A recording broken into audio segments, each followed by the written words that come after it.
Hello, welcome back to my channel. ഇന്ന് നമുക്ക് സദ്യയിൽ വിളമ്പുന്ന ഓലൻ എങ്ങനെ തയ്യാറാക്കുന്നതെന്ന് നോക്കാം. കുമ്പളങ്ങ വെച്ചിട്ടുള്ള ഓലനാണ് ഇന്ന് തയ്യാറാക്കുന്നത്. വീഡിയോയിലേക്ക് പോകുന്നതിന് മുമ്പ് നിങ്ങൾ ഈ ചാനൽ ഇതുവരെ സബ്സ്ക്രൈബ് ചെയ്തിട്ടില്ലെങ്കിൽ ഒന്ന് സബ്സ്ക്രൈബ് ചെയ്തേക്കണം. അപ്പോൾ നമുക്കിത് എങ്ങനെ ഉണ്ടാക്കുന്നതെന്ന് നോക്കാം. ഇതിന് വേണ്ടിയിട്ട് ഞാനിവിടെ അരക്കപ്പ് വൻപയർ കഴുകി വൃത്തിയാക്കി എടുത്തതിന് ശേഷം 4-5 മണിക്കൂർ വെള്ളത്തിലിട്ടൊന്ന് കുതിർത്തി എടുത്തിട്ടുണ്ടായിരുന്നു. അത് നമുക്കിത് പ്രഷർ കുക്കറിലേക്ക് ഇട്ട് കൊടുക്കാം. ഇനി ഇത് വേവിക്കാൻ ആവശ്യത്തിനുള്ള വെള്ളം ചേർത്ത് കൊടുക്കണം. ഞാനിവിടെ 1 കപ്പ് വെള്ളമാണ് ചേർത്ത് കൊടുക്കുന്നത്. ഇനി ഇതിലേക്ക് നമുക്ക് ആവശ്യത്തിനുള്ള ഉപ്പ് ചേർത്ത് നന്നായിട്ടൊന്ന് മിക്സ് ചെയ്തെടുക്കണം. ഇനി നമുക്കിതൊന്ന് അടച്ചു വെച്ച് വേവിച്ചെടുക്കണം. ഒരു വിസിൽ വരുന്നവരെ വേവിച്ചെടുത്താൽ മതിയാകും, അല്ലെങ്കിൽ ഒരു 8 തൊട്ട് 10 മിനിറ്റ് വേവിച്ചെടുത്താൽ മതിയാകും. ഇപ്പം നമ്മുടെ വൻപയർ നന്നായിട്ട് വെന്ത് വന്നിട്ടുണ്ട്. ഒരുപാട് വെന്തുടഞ്ഞൊന്നും പോയിട്ടില്ല.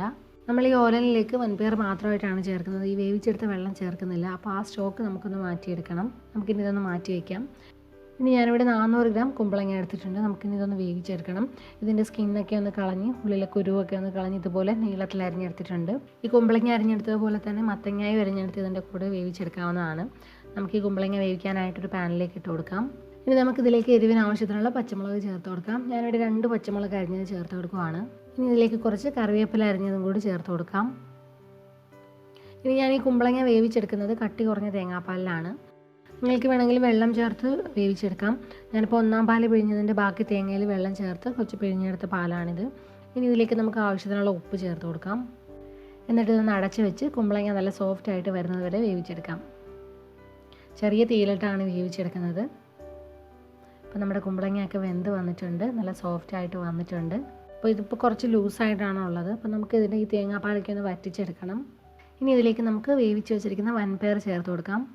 ഞാനിപ്പോൾ ആ വൻപയർ വേവിച്ച വെള്ളമൊക്കെ ഒന്ന് മാറ്റിയെടുത്തിട്ടുണ്ട്. നിങ്ങൾക്ക് വേണമെങ്കിൽ വേറെ വെള്ളത്തിലൊന്ന് കഴുകി എടുത്തിട്ട് ചേർത്ത് കൊടുക്കാം. അങ്ങനെ ചേർക്കുകയാണെങ്കിൽ ഓലൻ്റെ കളറ് വെള്ള കളറിൽ തന്നെ ഇരിക്കും. ഞാനിപ്പോൾ ഇത് വേറെ വെള്ളത്തിലൊന്നും കഴുകിയിട്ടില്ല, ഡയറക്റ്റ് ചേർത്ത് കൊടുത്തതാണ്.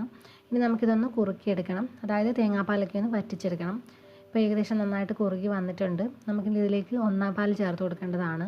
ഞാനിവിടെ 1 കപ്പ് 1-ാം പാൽ എടുത്തിട്ടുണ്ട്. അത് നമുക്കിതിലേക്ക് ചേർത്ത് കൊടുക്കാം. ഇനി ഇത് നന്നായിട്ട് മിക്സ് ചെയ്തെടുക്കാം. ഈ 1-ാം പാൽ ചേർത്തതിന് ശേഷം ഇനി ഇത് തിളപ്പിക്കരുത്, ചെറുതായിട്ടൊന്ന് ചൂടാക്കിയാൽ മതി. 1-2 മിനിറ്റ് ചെറിയ ചൂടിലൊന്ന് ചൂടാക്കി എടുത്താൽ മതി.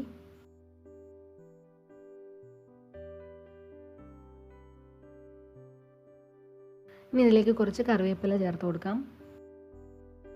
2 ടീസ്പൂൺ വെളിച്ചെണ്ണ ചേർത്ത് കൊടുക്കണം. നമ്മളിതിലേക്ക് താളിച്ചൊന്നും ചേർക്കുന്നില്ല, അപ്പോൾ പച്ച വെളിച്ചെണ്ണയാണ് ഒഴിച്ചു കൊടുക്കുന്നത്. ഇനി ഇത് നന്നായിട്ടൊന്ന് മിക്സ് ചെയ്തെടുക്കാം. എന്നിട്ട് ഫ്ലെയിം ഓഫ് ചെയ്യാം. തണുക്കും തോറും കുറച്ചുകൂടി ഒന്ന് കുറുകി വരും.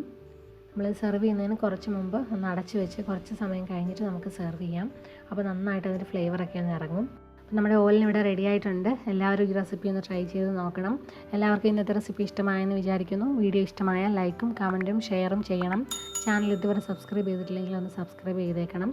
അപ്പോൾ പുതിയ റെസിപ്പിയുമായിട്ട് വീണ്ടും കാണാം. Thank you for watching. By.